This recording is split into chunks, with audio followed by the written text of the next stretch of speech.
Las nubes, caliginosas y de un gris amoratado, como de tinta desleída, fueron juntándose, atropellándose más bien en las alturas del cielo, deliberando si se desharían o no se desharían en chubasco. Resueltas finalmente a lo primero, empezaron por soltar goterones anchos, gruesos, legítima lluvia de estío, que doblaba las puntas de las hierbas y resonaba estrepitosamente en los zarzales. Luego se apresuraron, a porfía, multiplicaron sus esfuerzos, se derritieron en rápidos y oblicuos hilos de agua, empapando la tierra, inundando los matorrales, sumergiendo la vegetación menuda, colándose como podían al través de la copa de los árboles para escurrir después tronco abajo, a manera de raudales de lágrimas, por un semblante rugoso y moreno. Bajo un árbol se refugió la pareja. Era el árbol protector magnífico castaño, de majestuosa y vasta copa, abierta con pompa casi arquitectural sobre la ancha y firme columna del tronco, que parecía lanzarse arrogantemente hacia las desatadas nubes. Árbol patriarcal, de esos que ven con indiferencia desdeñosa sucederse generaciones de chinches, pulgones, hormigas y larvas, y les dan cuna y sepulcro en los senos de su rajada corteza. Al pronto fue útil el asilo. Un verde paraguas de ramaje cobijaba los arrimados cuerpos de la pareja, guareciéndolos del agua terca y furiosa, y se reían de verla caer a distancia y de oír cómo fustigaba la cima del castaño, pero sin tocarles. Poco duró la inmunidad, y en breve comenzó la lluvia a correr por entre las ramas, filtrándose hasta el centro de la copa y buscando después su natural nivel. A un mismo tiempo, sintió la niña un chorro en la nuca y el mancebo llevó la mano a la cabeza porque la ducha le regaba el pelo ensortijado y brillante. Ambos soltaron la carcajada, pues estaban en la edad en que se ríen lo mismo las contrariedades que las venturas. Doña Emilia. No hay que decir más. No son necesarios apellidos, simplemente la admiración, el título porque lo merece Doña y Emilia. Ella, la Pardo Bazán. Nunca debería haber perdido vigencia, nunca debería haber perdido presencia. Debería estar en todos los institutos, en todos, si me apuran, los colegios. Tiene cuentos para el público más infantil y para los primeros lectores, y tiene desde luego miles de lecturas para los que ya tenemos una edad, una experiencia, una, digamos, sabiduría. Pablo Vilaboy, por fortuna, Emilia Pardo Bazán está muy viva porque Alianza Editorial ha empezado a regalarnos reedición de toda su obra. De momento 5 volúmenes, pero van a venir más. Bueno, ¿qué te puedo decir de una coruñesa inconmensurable como doña Emilia, ¿no? La madre del naturalismo literario en España. Esta madre naturaleza de la que has hablado, continuación de Los Pazos de Ulloa, se publicó un año después. Aquí están ambas. A finales del 19. Es considerado uno de los ejemplos más ortodoxos de ese naturalismo, aunque se aparta de algunos preceptos de Zola, pero sí es un ejemplo muy, muy sublime del arte que inició ella misma con La Tribuna, unos años antes de la publicación de esta madre naturaleza. Y como digo, el talento de Emilia es inconmensurable porque fue escritora, periodista, ensayista, traductora, editora, aparte de ser una de las primeras avanzadillas de la primera hora del feminismo, defensora de los derechos de las mujeres. Como digo, es tan inconmensurable como ella misma era, en su figura y rango. Los cuentos de momento no están en esta selección del libro de bolsillo de Alianza Editorial, pero aparecerán, si están algunos de los escritos combativos y feministas. El feminismo de verdad, el bien entendido, el que estaban haciendo en otros lugares del mundo gentes como Virginia Woolf, o harían enseguida, la madre de la grandísima escritora también, etcétera, etcétera. Aquí está de verdad esa semilla, ese germen y esa realidad. Los cuentos de Emilia Pardo Bazán, como digo, que aparecerán en su momento en el libro de bolsillo, demuestran que tocó un montón de géneros, que fue una avanzada en su tiempo, que todavía hoy en día hay textos de ella que son, no es que estén vigentes, es que están por delante de nosotros. De hecho, La Madre Naturaleza se publicó a raíz del gran éxito de Los Pazos de Ulloa y fue ignorada por la crítica y no fue muy bien recibida por el público porque estaba el tema del incesto.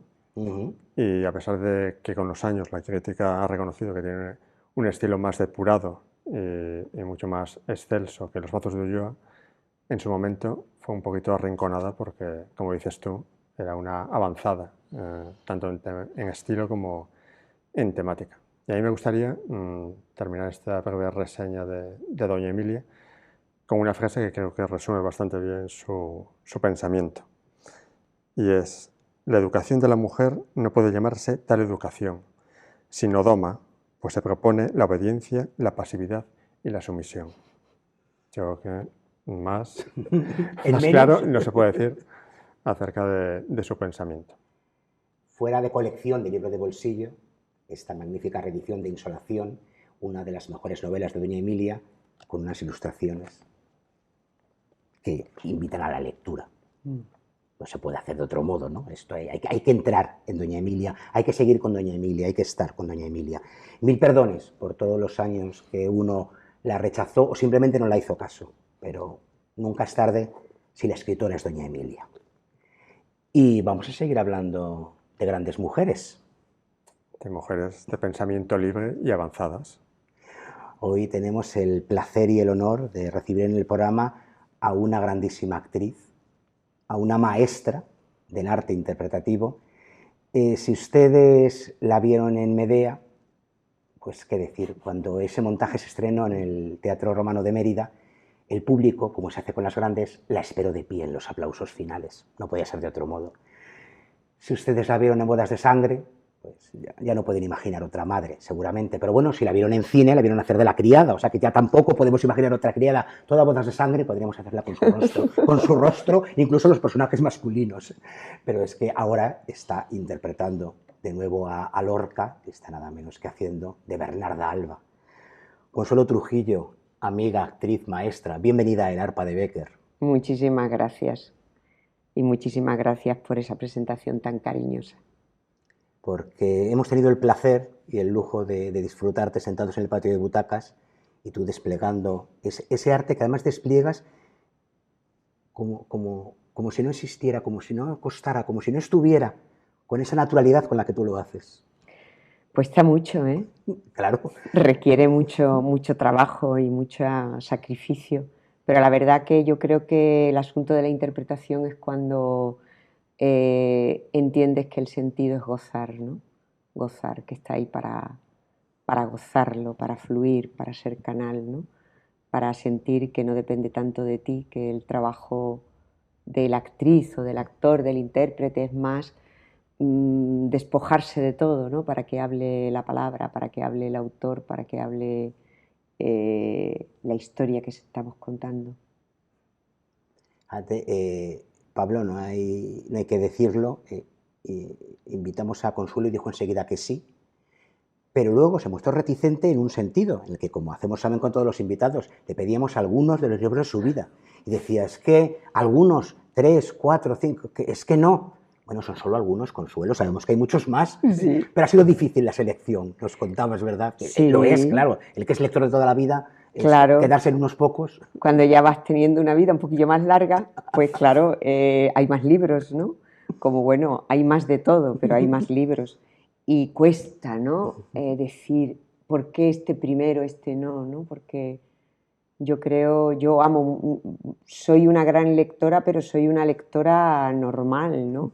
Y a mí me ha llevado mucho a leer mi profesión, el teatro, porque cuando estudias una obra de teatro, no lees solamente esa obra de teatro, sino que lees muchos más libros de ese autor y todo lo que está en torno a esa temática, ¿no?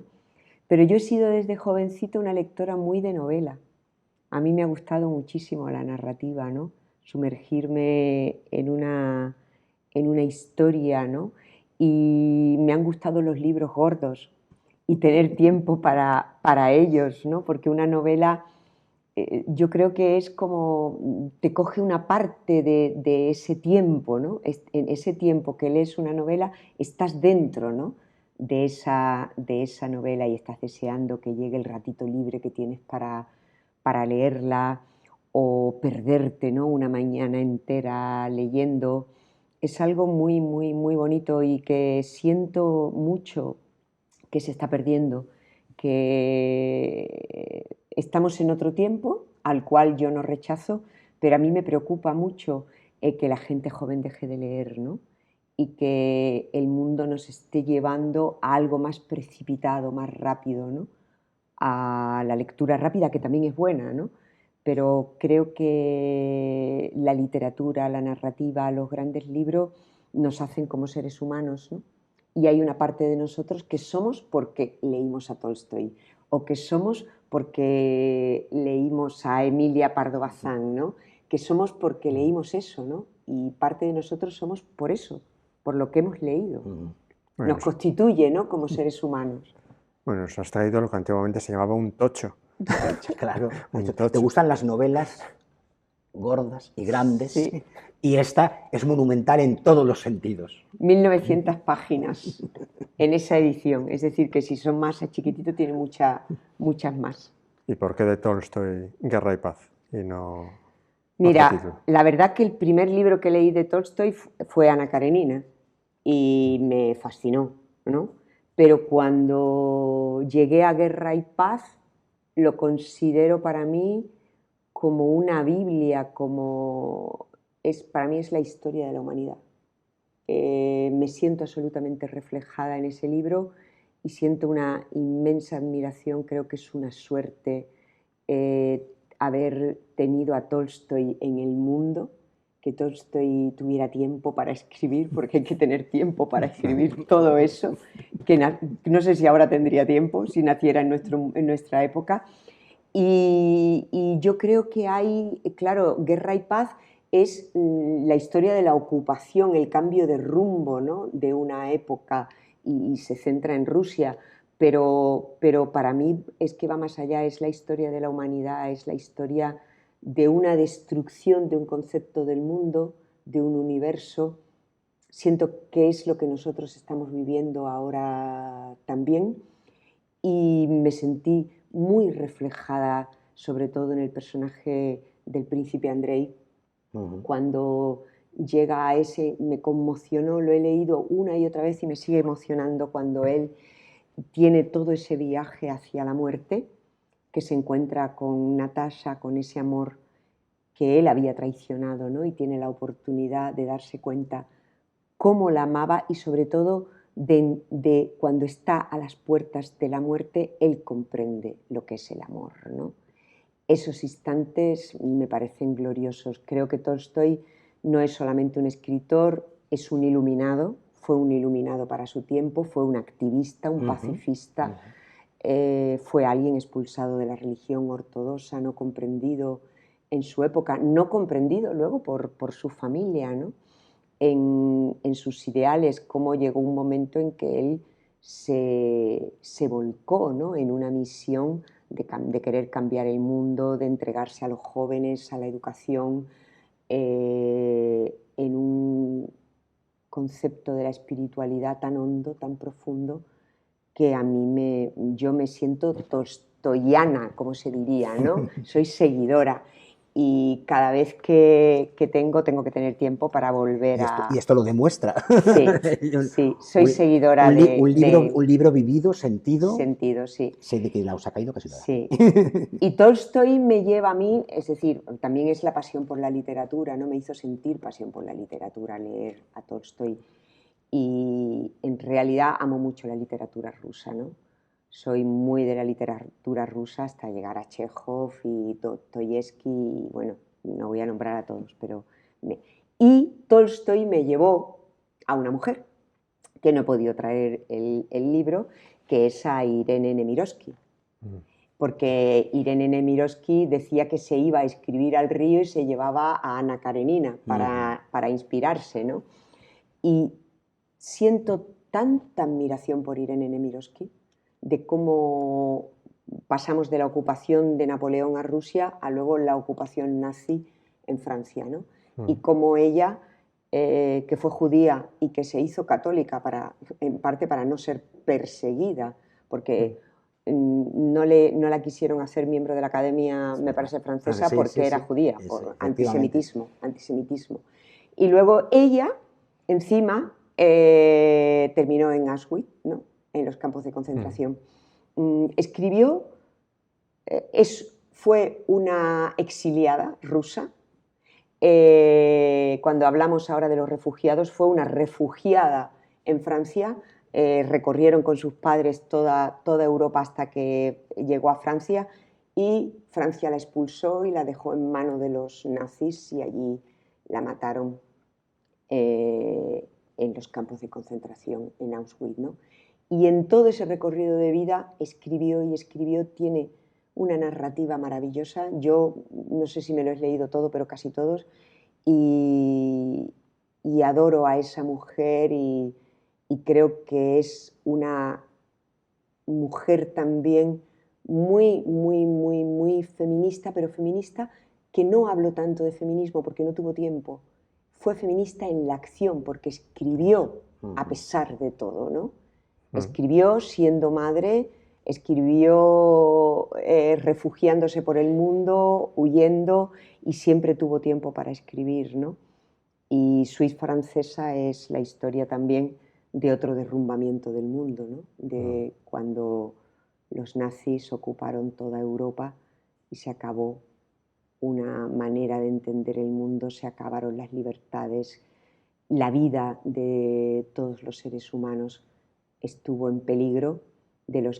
Fue como el derrumbamiento de la libertad del pensamiento, ¿no? Cuando entra el nazismo, como todos los totalitarismos, ¿no?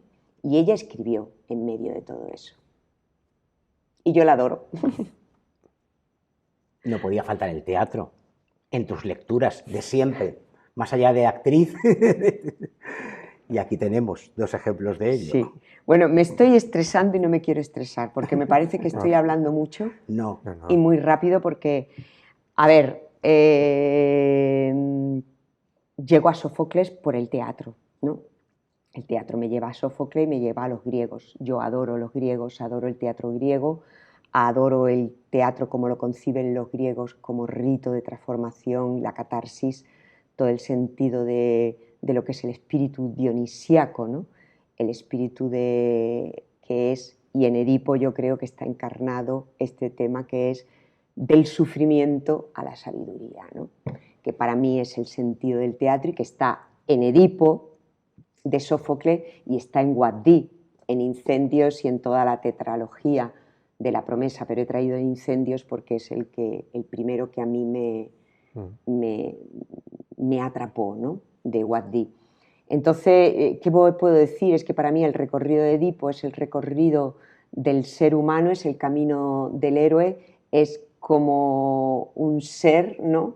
Que lo tiene todo, que desde niño es despojado de lo que es su identidad, despojado del amor de la madre, del amor del padre, y tirado al citerón, ¿no? Porque va a cumplir el gran pecado del hombre, que es matar al padre, y él huye a todas partes para no cumplir ese designio del oráculo, ¿no? Y allí en la encrucijada, porque el destino es el destino, él sin saberlo mata a su padre, tiene hijos con su madre, digamos, comete Edipo. En Edipo Sófocles pone los grandes pecados, ¿no? A los que más podemos temer como civilización, como seres humanos, ¿no? Lo que es a matar al padre y al engendrar, digamos, tener sexo con la madre. Pero para mí Edipo es la gran historia de este tema de la conciencia.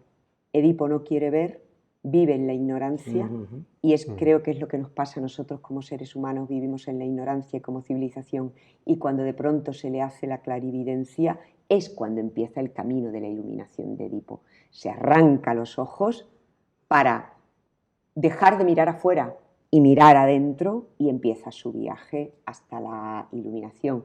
Y hay, si me permitís, ¿Cómo no? pero creo que el final de Edipo es maravilloso, ¿no? Con las palabras que termina el corifeo, ¿no? En nombre del pueblo. Ciudadanos de Tebas, mirad, este es Edipo, el que sabía los famosos enigmas y que fue un hombre muy poderoso. Y no había ciudadano que no observara sus hechos sin envidia. Ved en qué abismo de terrible infortunio ha caído, de modo que no consideréis feliz a ningún mortal hasta contemplar su última jornada, hasta que haya franqueado el final de su vida sin haber sufrido gran dolor. Bueno. Prometo no volver a leer ningún texto al empezar el programa. No. O que venga siempre Consuelo a leerlo. Y de aquí yo entré a conocer a Mouawad, que lo conocí en el teatro, porque vi cuando vino El incendio dirigido por él mismo con el grupo canadiense al Teatro Español. Y claro, me quedé flipada con esa obra. Enseguida me fui a buscarla y la lectura me produjo algo mucho más poderoso todavía, ¿no?